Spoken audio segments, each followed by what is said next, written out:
Hey data fans, Reed here.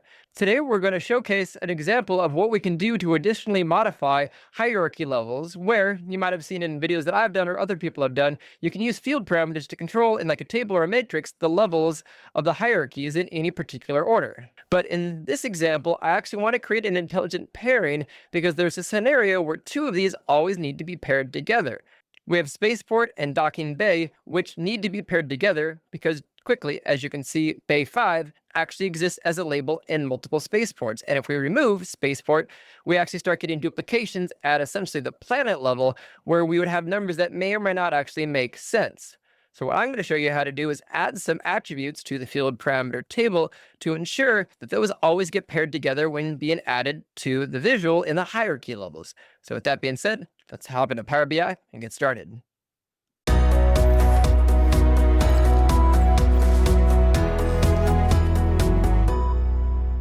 So as I mentioned at the beginning, the problem essentially is that when you give hierarchy levels as a parameter of just columns that you have specifically in a matrix table or a table visual where you put those on rows, you can pick and choose which levels to be able to show at a single time. Now, however, the problem that I mentioned, if I bring all of these in, is that there are certain one of these that would need to be paired together with certain data sets. I have a fictional data set here, again, where docking bay and spaceport are only kind of unique pairings when paired together in this scenario. And the problem, though, is I can't lock them within the standard field parameter to always be included. You could deselect spaceport and then start getting that roll up that you may not want to intend with this. So like, how can we essentially address and solve this issue here? So the thing that I would like to now show you is kind of a solution to this. So coming over to the parameter groupings solution, notice that my hierarchy groups at the top now only have three options. There's galaxy and there's planet, but now there's a special button specifically for spaceport and docking bay. If I click galaxy, I just simply get that column. If I click planet, same thing. But now if I click spaceport and docking bay as the button, this actually includes both of them automatically. So I'm already getting that unique value pair with a single button where two columns are showing up. And I can even add those back in. So if I click Galaxy and then Spaceport and Docking Bay, those are going to be levels 2 and 3. So I can now use this in combination with each other. Now, taking a look at the hierarchy levels, you might notice that in the visual itself, I am using the hierarchy levels that came with the field parameter, and that's just basically the 4 columns that are coming from my model. Now, however, the slicer is using the hierarchy groups. And what that is that was a switch statement where for levels 2 and 3, I'm renaming those collectively. Those 2 columns get a single label of spaceport / docking bay. So that as a slicer means that when I select that single slicer selection here at the top, that will actually add both of them together because it's essentially a parent grouping that I'm doing. Now there's a little bit of a trick to this. The order is actually quite important. So let me show you a problem. So the original hierarchy levels that were in here, if we were going to go to the logical order that we have, the hierarchy level is wrong. Normally what I might do is something like spaceport, docking bay, galaxy, planet.